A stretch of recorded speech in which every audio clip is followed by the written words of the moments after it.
जय हिंद सभी को। तो चलिए आज हम पॉलिटी जानते हैं और ये 20 प्रश्न वीवीआई समझते हैं और ये एग्ज़ाम में बार बार पूछा जाता है। तो चलिए हम लोग इसे आराम से देखते हैं, समझते हैं और आप लोग भी इसमें कमेंट में आंसर लगाते जाइएगा। तो चलिए हम शुरू करते हैं और ये राष्ट्रपति से रिलेटेड है। ध्यान दीजिएगा, पहला क्वेश्चन क्या है, दिया गया है निम्नलिखित में से कौन हमारे देश के दोनों में से किसी भी सदन का सदस्य नहीं है। तो इसका आंसर हो जाएगा सी नंबर, राष्ट्रपति। आप लोग लॉक कीजिए, उसके बाद आगे बढ़ते हैं। आगे दूसरा नंबर देख लीजिए, भारत का राष्ट्रपति किसका एक भिन्न यानी अभिन्न अंग है। तो इसका हो जाएगा क्या, इसका ए नंबर हो जाएगा संसद। उसके बाद हम लोग आगे चलते हैं। तीसरा नंबर क्या गया, भारत के रक्षा बलों के सर्वोच्च कमांडर कौन हो सकता है। यानी ये पूछ रहा है जल सेना, थल सेना, वायु सेना। तो ये सब आ जाता है किसके अंतर्गत, ये सब आ जाता है राष्ट्रपति के अंतर्गत। और अभी राष्ट्रपति कौन है वर्तमान में, तो द्रौपदी मुर्मू है। इसे भी आप लोग याद रख लीजिएगा।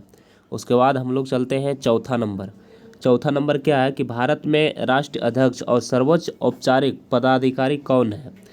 तो इसका आंसर हो जाएगा आपका राष्ट्रपति। सर्वोच्च और औपचारिक इसका हो जाएगा राष्ट्रपति, नंबर ए। उसके बाद हम लोग चलते हैं 5 नंबर। पाँचवा क्या है, निम्नलिखित में से कौन सा संघ की कार्यपालिका का हिस्सा नहीं है। तो संघ की कार्यपालिका का हिस्सा इसमें कौन है, तो इसका हो जाएगा आंसर नंबर ए, भारत का सर्वोच्च न्यायालय। भारत का राष्ट्रपति है, भारत का प्रधानमंत्री है और मंत्री परिषद, ये सब तीनों है। हम लोग चलते हैं छठा आप लोग देख लीजिए, भारत संविधान के कौन सा अनुच्छेद संघ का कार्यपालिका से संबंधित है। तो कौन सा इसका आंसर हो जाएगा, तो आंसर हो जाएगा बी नंबर 52 से 78। और राष्ट्रपति की चर्चा हो जाती है आपका 52 से 61 तक, इन्हें भी आप लोग याद रखिएगा। उसके बाद हम लोग चलते हैं 7 नंबर क्या है, भारतीय संविधान के किस अनुच्छेद में यह कहा गया है कि भारत का एक राष्ट्रपति होगा। तो इसका आंसर नंबर आपका हो जाएगा एक राष्ट्रपति होगा 52 नंबर, अनुच्छेद 52 ये कहता है, ठीक है।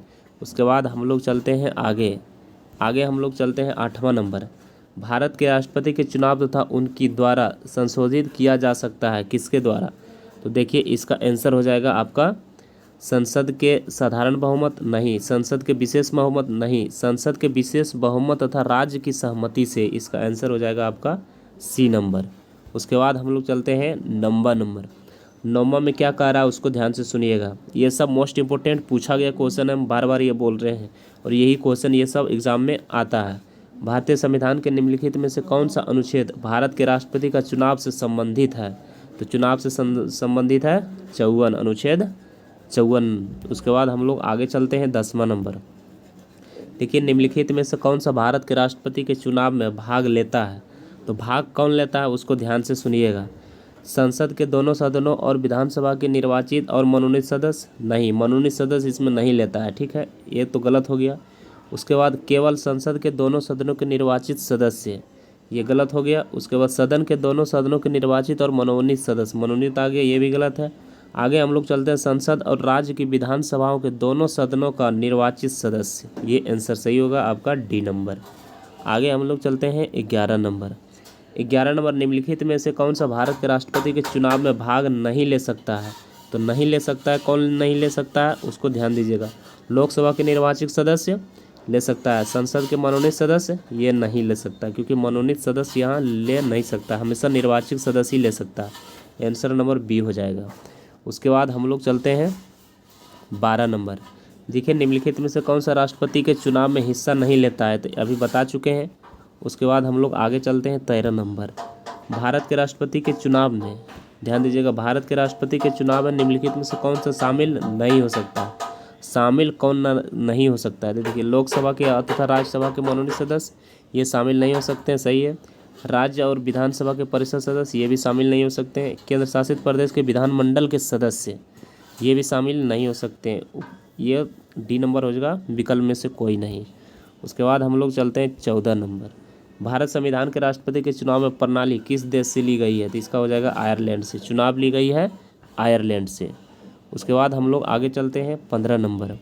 15 नंबर देखिए, भारत के संविधान में निम्नलिखित में से कौन सा अनुच्छेद राष्ट्रपति के चुनाव की प्रणाली से संबंधित है। तो इसका हो जाएगा चुनाव की प्रणाली से संबंधित है, हो जाएगा 55 नंबर। आगे हम लोग चलते हैं 16। देखिए भारत के राष्ट्रपति किस प्रकार से चुना जाता है, तो इसका हो जाएगा एकल हस्तांतरणीय वोट द्वारा, ठीक है, बी नंबर आंसर। उसके बाद हम लोग चलते हैं आगे 17 नंबर। देखिए एकल हस्तांतरित मतदान पद्धति में हर मतदाता व्यक्त कर सकता है, तो इसका हो जाएगा उतने विकल्प जितने चुनाव में प्रत्याशी है, आंसर नंबर डी। एकल 2 विकल्प ये गलत है, केवल 2 विकल्प ये भी गलत है, और ये भी गलत है, ये भी गलत है, आपका उत्तर डी हो जाएगा। उसके बाद हम लोग चलते हैं आगे 18 नंबर। देखिए राष्ट्रपति के चुनाव में उत्पन्न सभी संदेश और विवादों की जांच करने का निर्णय लेने का अधिकार किस पर यानी किसको प्राप्त होता है, ये होता है भारत यानी सर्वोच्च न्यायालय को, आंसर नंबर डी हो जाएगा। उसके बाद हम लोग आगे चलते हैं आगे 19 नंबर 20 नंबर। भारत के संविधान के अनुसार भारत के राष्ट्रपति अपना पद ग्रहण करने की तिथि से कितना अवधि के लिए पद धारण कर सकता है, तो हो जाएगा 5 वर्ष। 5 नंबर यानी सी नंबर 5 वर्ष आंसर हो जाएगा। उसके बाद हम लोग आगे चलते हैं, आगे एक क्वेश्चन और रह गया है, देखिए ध्यान से इसको। भारत के राष्ट्रपति का एक कार्यकाल कितने वर्षों के लिए होता है, अभी बता चुके हैं 5 वर्ष। तो आप लोग यहाँ तक समझ गए, ये VVI क्वेश्चन था, और आप लोग को कैसा लगा ज़रूर कमेंट में बताइएगा। फिर आप लोग के साथ मिलेंगे नेक्स्ट वीडियो में पॉलिटी के साथ, तब तक के लिए सभी को जय हिंद।